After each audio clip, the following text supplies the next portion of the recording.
Okay, welcome back to SQL with Andrew, where we're providing an introduction to some of the basic SQL commands.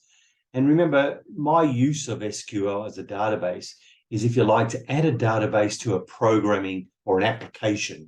I've been using Python at this stage as my programming language. It's building an application, and then underneath it, I need a database to store stuff permanently. We've decided on SQL to be the database, which is great. So we're just starting to get familiar with the fundamentals of SQL. There's plenty of videos that you can explore SQL further. I'm going to pick and choose the basics that I need to create, insert data, modify data, retrieve data, things like that. So let's jump over to my Visual Studio Code. I mentioned I use Visual Studio Code as an editor. I like it. It's very, very popular. It's free. It comes with a lot of extensions.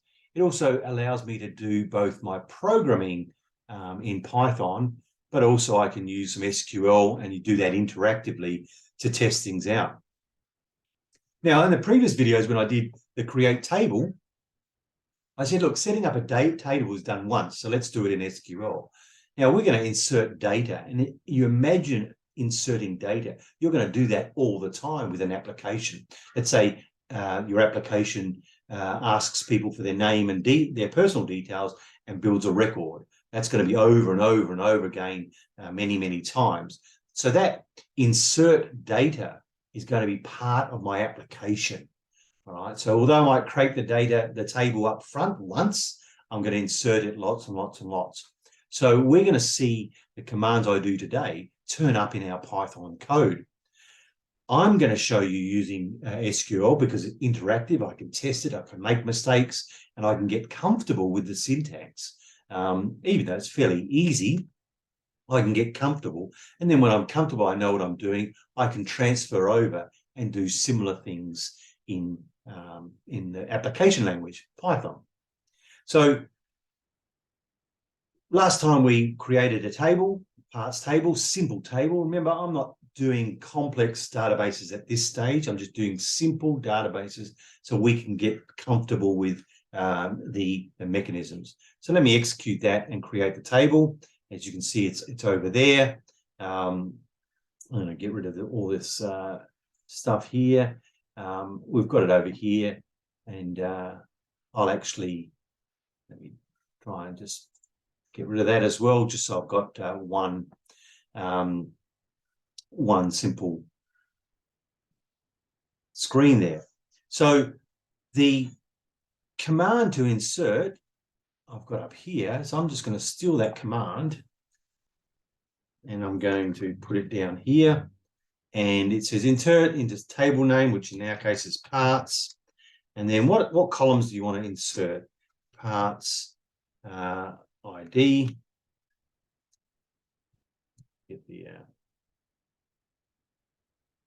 part name, price, and stock. So once I've put all the set stock, make sure most of the time, if I make mistakes, it's usually going to be spelling mistakes on here. And the values I want to put in there is 1, 2, 3. Nuts. The price is $2.50. And there's 12 of them. Okay, so you can see I've done a simple insert command. I've done one row of the table, and I've specified exactly what columns I'm going to insert and exactly the data I'm going to do there. Okay, so if I execute that, hopefully, yeah, I get a nice, clean result. And if I'd like, I can go to my database over here, and I can actually look at my parts, and you can see that row's in there. I can just click on that to see that row's in there. So that's nice and simple.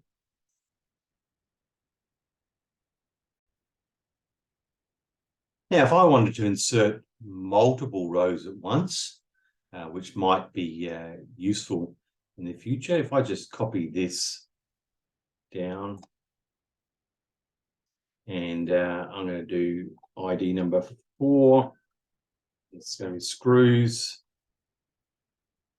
Now I'm going to keep the same price. I just do a comma, and then I duplicate this list here. Probably smarter to do it with indents. And I'm going to do 1, 2, 4, 5. I get it here. Nails. $3.50. There's 100, 120, 112 of them. Right? And if I finish up with that semicolon, I'm fine. Okay, so again, if I execute that, I should get no problems there. If I go to my parts query, you can see that I've got 3 rows there. So nothing fancy about that. Okay, so a couple of things about this. I don't have to insert everything in there at the same time. I could insert, let's say I could insert into parts, I can insert a part name, and let's say we don't know the stock as yet, right? And then we'll have values 1 to 6, table, table $12.50, and I can do it that way. So I can do that. So that's the situation. Oops, I've made a mistake there. Oh, because I don't have a default value, I think I've said it's not null. Yeah, I've said it's not null. So I do need that value in there, which is a pity, because that doesn't help me show you what I wanted to show you. So let me execute that. But, oops, and stock up here. Right. And it works okay. So I don't, although I can't show you because you can see my definition, I've said I must have a stock value. Normally for columns where I don't need the value, maybe stock, I'm going to say I'm not going to have a value in there. The reality is I probably should always have a value and set it to 0 if there's nothing there. But either way, I don't have to have all of these explicitly set. In fact, I can do it even easier. I can do this. I can say insert into parts, values 1 to 7, I think I ought to. Chairs, $22, and we've got 10 of those.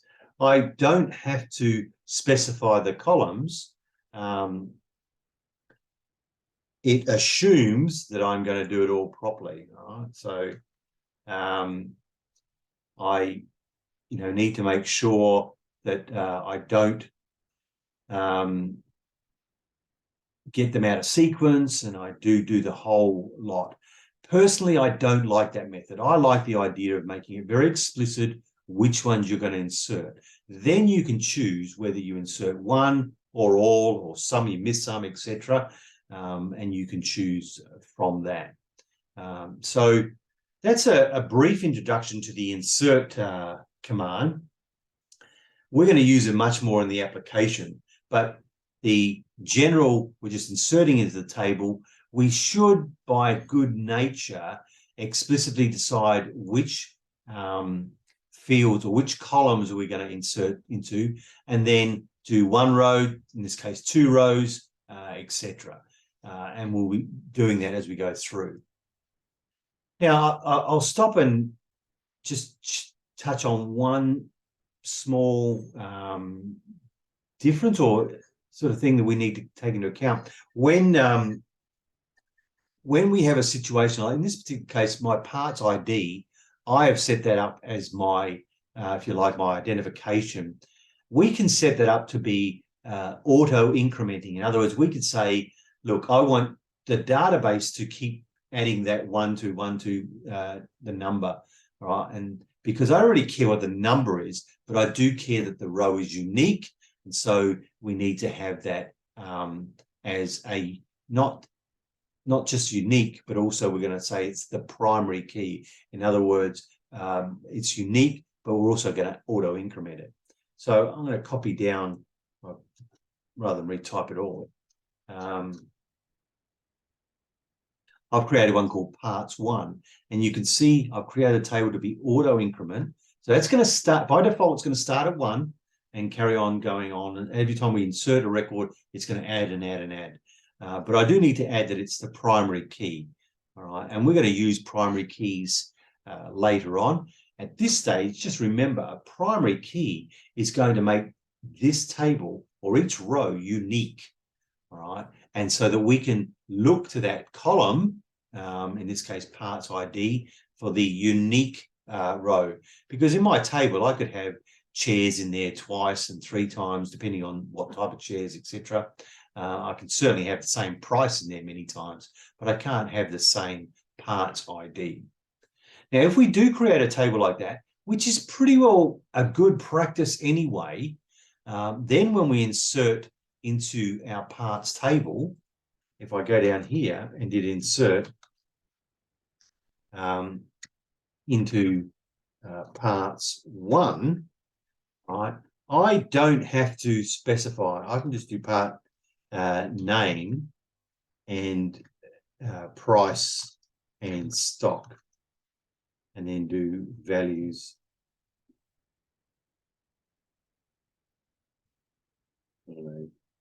Bed price of $123.20, and there's 5 of them in stock. In that particular case, you can see that I've created a table with a primary key that's auto incremented.